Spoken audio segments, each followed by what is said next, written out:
एक बर्फीले गांव की कहानी। लिसा और जादुई स्नोमैन।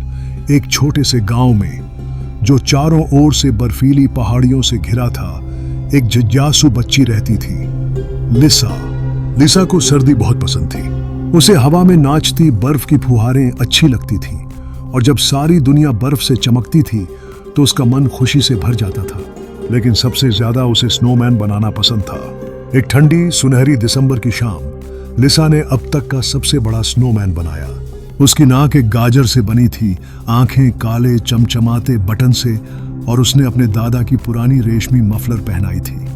जब सूरज डूबने लगा, लिसा ने आखिर में एक जादुई हैट उसके सिर पर रखी, एक पुरानी टोपी जो उसकी दादी ने उसे दी थी। ये टोपी खुशियों से भरी है, दादी ने कहा था। लिसा एक कदम पीछे हटी और मुस्कुराई। परफेक्ट, उसने धीरे से कहा। लेकिन जैसे ही वह वापस मुड़ी, अचानक एक नरम सी हवा उसके चारों ओर घूम गई। रुको, अभी मत जाओ, एक हल्की सी आवाज आई। लिसा ने चौंक कर मुड़कर देखा। स्नोमैन की आंखें झपकाईं, उसकी गाजर जैसी नाक हिली, और फिर वो मुस्कुराया, एक ठंडी मगर दिल से गर्म मुस्कान। तो तुम जिंदा हो? लिसा ने हैरानी से पूछा। बिल्कुल, स्नोमैन ने कहा, इस शानदार टोपी और तुम्हारे प्यारे दिल की बदौलत। मैं हूं जैक द स्नोमैन, तुम्हारी सेवा में। लेकिन मुझे तुम्हारी मदद चाहिए। मेरी? लिसा ने कहा। मदद किस चीज में? विंटर स्टार, जैक बोला। वो जादुई तारा जो हमारे गांव की बर्फ और जादू को जिंदा रखता है, वो गायब हो गया है। अगर वो आज रात 12 बजे तक फ्रॉस्टी पाइन के ऊपर नहीं रखा गया तो बर्फ पिघल जाएगी, और मैं भी। लिसा का दिल डूब गया। नहीं, मैं ऐसा नहीं होने दूंगी। चिंता मत करो जैक, हम साथ मिलकर उस स्टार को ढूंढेंगे।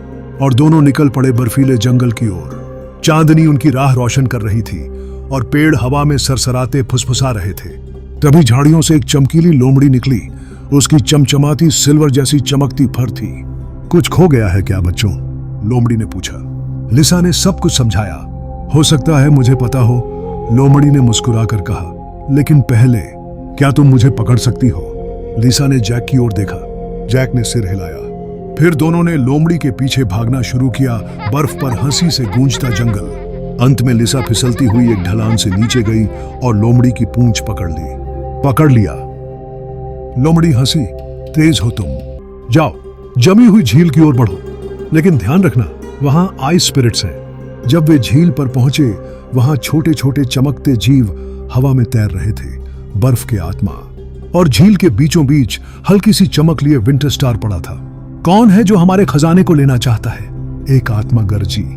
लिसा ने आगे बढ़कर कहा, हम चुराने नहीं आए। वो तारा पूरे गांव के लिए जरूरी है, ताकि जादू बना रहे। कृपया, हमें उसकी जरूरत है। स्पिरिट्स आपस में फुसफुसाए। फिर उनका नेता आगे आया। तुम्हारी बातों ने हमारे बर्फ जैसे दिल पिघला दिए हैं। ले जाओ स्टार, लेकिन ध्यान रखना, समय बहुत कम है। मिलकर काम करना होगा। लिसा ने धीरे से स्टार उठाया।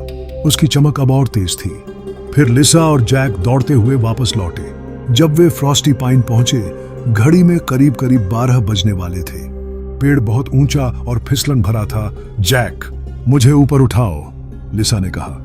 जैक ने अपने बर्फीले शरीर से सहारा बनाया।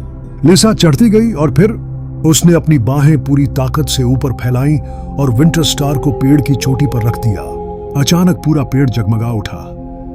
तारा सोने सी रोशनी में चमका, और गांव की बर्फ हीरों सी चमकने लगी। हमने कर दिखाया, जैक बोला। तारा अब चमकता रहेगा, और मैं भी। जैसे ही सूरज की पहली किरणें पहाड़ियों से निकली, जैक ने मुस्कुराकर कहा, तुम्हारी दया और साथ के लिए धन्यवाद लिसा। जब तक यह तारा चमकता रहेगा, मैं हर सर्दी वापस आऊंगा। जैक ने अपनी टोपी झुकाई और धीरे धीरे बर्फीले जंगल में खो गया। उस रात जब लिसा बिस्तर में लेटी, वह मुस्कुराई। मैंने एक बर्फीला दोस्त बनाया, और सीखा कि जब हम मिलकर काम करते हैं तो सर्दियों में भी जादू हो सकता है। दोस्तों, याद रखो, जब हम साथ होते हैं तो सबसे ठंडी रातें भी चमकने लगती हैं। हाँ, और एक बात दोस्तों, जाते जाते एक सब्सक्राइब कर देना।